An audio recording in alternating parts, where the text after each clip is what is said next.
This is the sitting room as seen from the hallway. In the late 1850s and early 1860s, the sitting room of an upper-middle-class home was an area designed for socializing and entertainment, similar to a family room today.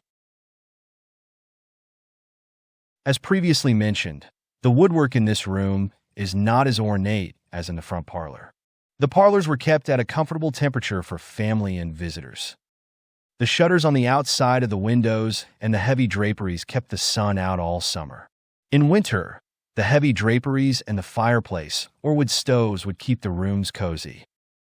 Victorian houses could be pretty energy efficient.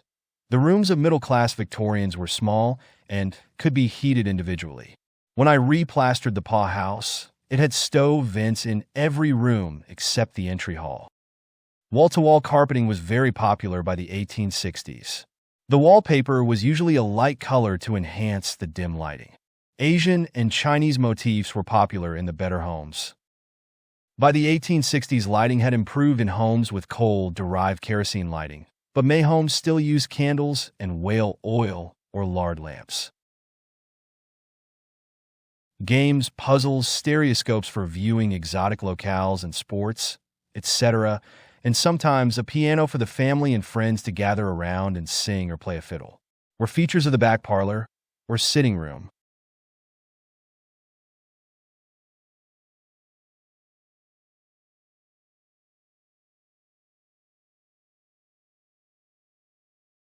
These candle holders are called girandoles.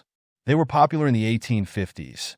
These girandoles were from 1853. Large mirrors and light-colored wallpaper were used to enhance the dim lighting. Large mirrors and light-colored wallpaper were used to enhance the dim lighting.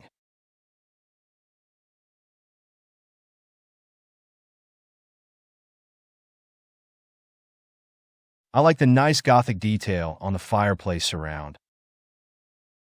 The Victorians called the fireplace insert a fire basket or grate. This one wasn't here when we bought the place, but something had obviously been there. We used this nice 1853 insert that came from a demolished mansion in Bodega Bay. This is what the Victorians called a secretary desk or a secretary. Later, it would just be called a desk. These chairs and the small table you'll see next are all in Alexander Jackson Davis's Gothic Revival style. Davis was the major influence behind the popularity of the style in the United States and elsewhere.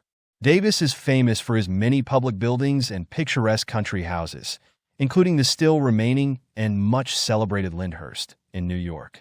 His style obviously influenced Charles Parrish, who designed and built the Paugh house. Much of the furniture and ornamentation in the door trim, windows, and the house itself are in that style.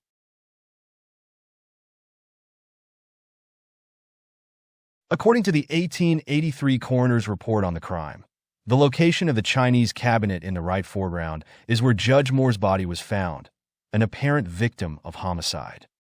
Some other Chinese antiques are this curio stand and chair. The sofa and chair are also in that style.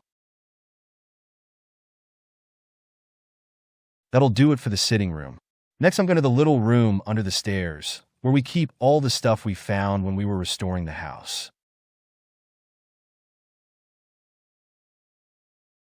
And Chester bids you adieu.